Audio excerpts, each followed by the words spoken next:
गुरु रूप प्यारे सात संगत जी, बड़े प्रेम से कहना जी, धन्य निरंकार जी। सात संगत जी, दासी आशा करती है कि आप सभी संत महापुरुष सतगुरु माता जी की पावन कृपा से अपने अपने घरों में स्वस्थ होंगे। सात संगत जी, दासी आप जी के सामने फिर से एक नई प्रेरणादायक कहानी लेकर के आई है। आशा करती हूँ कि आप जी संतों महापुरुषों को जरूर पसंद आएगी। एक पंडित जी रोजाना शाम को एक वृक्ष के नीचे बैठकर पूजा किया करते थे। कथा की समाप्ति पर राम भजन स्यों भजन टूटे पढ़कर श्रोताओं से राम नाम का सुमिरन करवाते।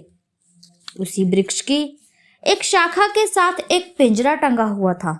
उसमें उस बाग के मालिक ने एक मैना को पाल रखा था। मैना भी रोजाना पंडित जी की कथा सुनती। उसे पंडित जी के राम भजन स्यों बंधन टूटे वाक्य में अपना बंधनों से छुटकारा दिखाई देने लगा। उसने राम राम अलापना शुरू कर दिया। राम राम का जाप करते हुए वह उस दिन की प्रतीक्षा करने लगी जब वह पिंजरे से मुक्त होकर विशाल गगन में स्वतंत्रता पूर्वक उड़ सकेगी। जब बाग के मालिक सेठ ने मैना को राम राम का उच्चारण करते सुना तो उसने पिंजरे को ताला लगाना शुरू कर दिया। वह सोचता, मुझे मैना का खास ध्यान रखना होगा, कहीं ऐसा ना हो कि मैं कभी पिंजरा बंद करने में चूक जाऊं और मुझे ऐसी भक्त हृदय मैना के हाथ से धोना पड़ जाए। मैंने यह देखकर बहुत छटपटाई। वह सोचती, राम के भजन से बंधन टूटने की बजाय यहाँ तो बंधन और भी कड़े हो गए हैं। एक शाम को जैसे ही पंडित जी ने रोज की तरह यह वाक्य पढ़ा कि राम भजन स्यों बंधन टूटे तो मैना से रहा न गया और वह तड़पती हुई बोल उठी, वृथा बचन कहो मत झूठे। मैना की बात सुनकर पंडित जी घबरा गए। उन्होंने शीघ्र अपना सामान समेटा और घर की ओर भागे। श्रोतागण भी अपने अपने घरों को लौट गए, लेकिन उन श्रोताओं में से एक सज्जन जो उसी दिन की कथा सुनने आया था वहीं रुक गया।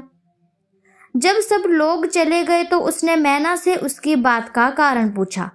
मैना ने अपनी व्यथा गाथा उसे कह सुनाई।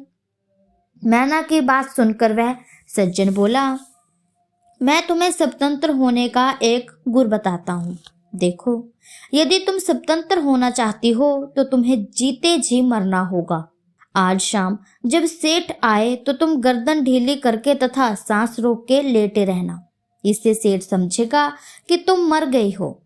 तुम्हें मेरी जान कर जब सेठ तुम्हें पिंजरे से बाहर निकालने लगेगा तो तुम वहां से तुरंत उड़ जाना। मैना को उस सज्जन की बात जच गई। मैना ने ऐसा ही किया।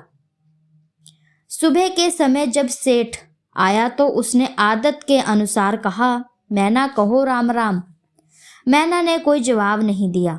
सेठ फिर बोला, मैना राम राम, देखो मैं तुम्हारे लिए कितनी स्वादिष्ट चूरी लाया हूँ। राम राम कहो और फिर इसे खाओ। लेकिन मैना ने ना कोई जवाब ही नहीं दिया और ना ही कोई हिलडुल रही थी और ना ही कोई हरकत कर रही थी। सेठ ने पिंजरे को हिलाया, लेकिन मैना बिना हिले डुले पड़ी रही। सेठ जी ने सोचा, बेचारी राम को प्यारी हो गई है लगता है। यह सोचकर उसने पिंजरे का ताला खोल दिया और मैना को निकालकर अपनी हथेली पर रख लिया। मैना तो इसी मौके की प्रतीक्षा में थी। वह एक कदम फुर्र करती हुई उड़ गई। बेचारे सेठ जी तो हाथ ही मलते रह गए। वो देखते ही रह गए कि ये क्या हुआ। शाम को पंडित जी कथा करने आए। उन्होंने कथा समाप्त करने के बाद वही वाक्य दोहराया, राम भजन स्यों बंधन टूटे। तभी मैना वृक्ष की ऊपरी शाखा से चहकती हुई बोली, वृथा बचन कहो मत झूठे। सतगुरु मिले तो सब बंधन टूटे।